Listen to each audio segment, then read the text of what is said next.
व्हिडिओ करता सो तो कावळो खूप रडटा मातशें डिस्टर्बन्स जातले तुमकां आयकचें पडटा.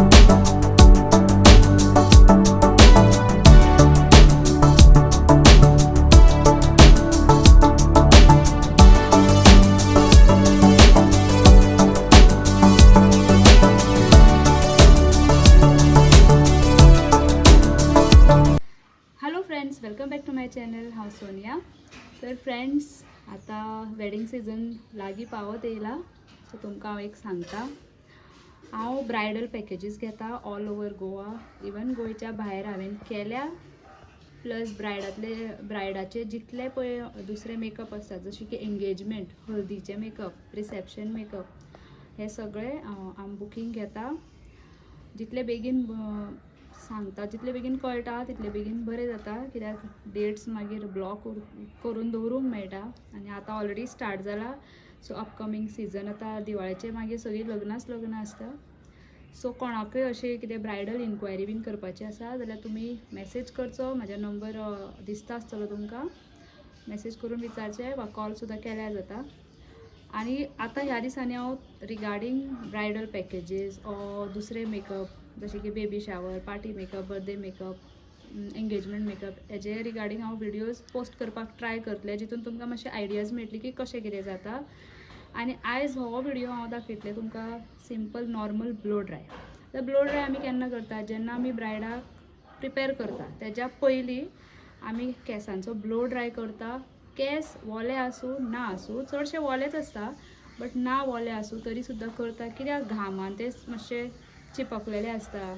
सो तांकां एक मातसो वॉल्यूम दिवपाक, केन्ना केन्ना हेअर सामके थीन आसता, फ्रिजी जाल्ले आसता, ताका लागून आमी एक नॉर्मल ब्लो ड्राय पयलीं करता आनी मागीर फुडचे स्टेप करता, जशें की crimping, ironing, according to the hair, depend upon the hair कशें आहा तेजेर.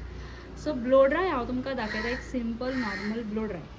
आतां जी बिगिनर्स आसा, जी मे बी हेअर शिकता, तांकांय ब्लो ड्राय दाखयतात. आतां कशें कितें आसता, ब्लो ड्राय 2-3 तरेचे आसता. पावर शटडावन जालो, लायट गेली, सो भितर काळोख आसा म्हणून हांव भायर आउटडोरान हें करता, व्हिडियो करता. सो तो कावळो खूब रडटा मातशें डिस्टर्बन्स जातलें तुमकां आयकचें पडटलें. सो ताका लागून सॉरी. जेन्ना केंस वोले आसता तेन्ना एक नॉर्मल ब्लो ड्राय करता, एकदां स्ट्रेट ब्लो ड्राय करता, एकदां आउट कर्ल करता, मातशे वेव्स येवपाक. सो आयज हांवें तुमकां स्ट्रेट म्हणटा, तुमकां ब्लो ड्राय केलो म्हणटा तो स्ट्रेट करपाचो कळटलो. सो आयज हांवें मातसो तो असो कर्ल करून केंसांक दाखोवपाक तुमकां ट्राय केला.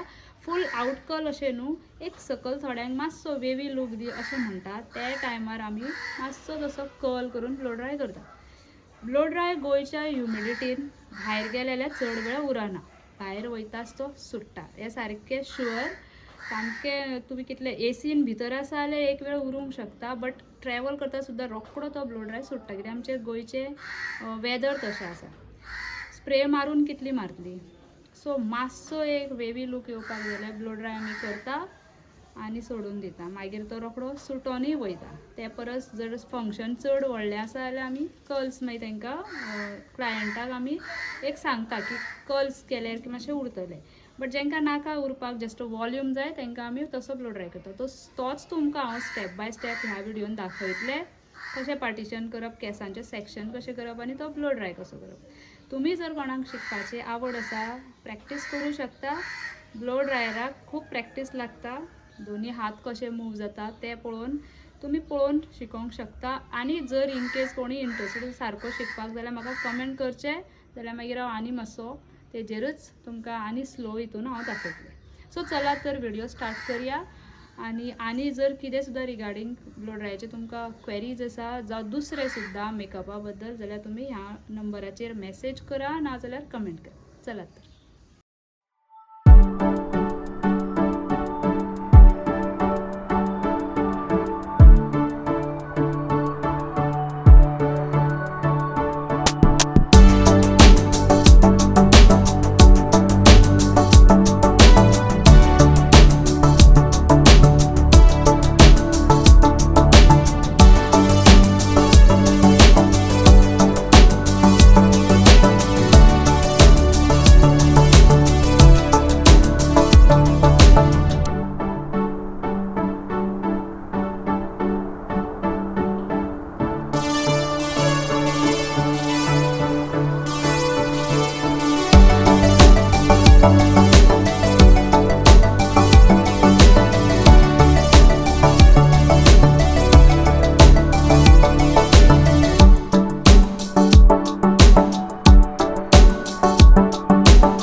फ्रेंड्स हो आशिल्लो व्हिडिओ ब्लो ड्राय केलो तुमी पळयलो तुमकां कसो दिसलो म्हाका कमेंट करून सांगचें कोणाकय कितें तो यूज जाला जाल्यार म्हाका सांगचें बरें दिसतलें चलात तर जर तुम्ही माझ्या चॅनलाचेर न्यू आसा जाल्यार चॅनल सबस्क्राईब करात बेल बटन प्रेस करात आणि लाईक करात आणि हो व्हिडिओ शेअरय करात आपल्या फ्रेंड्सांक फॅमिली रिलेटिव्हसांक सो चला तर मेळया आता फुडल्या व्हिडिओन तितल्या म्हणसर बाय.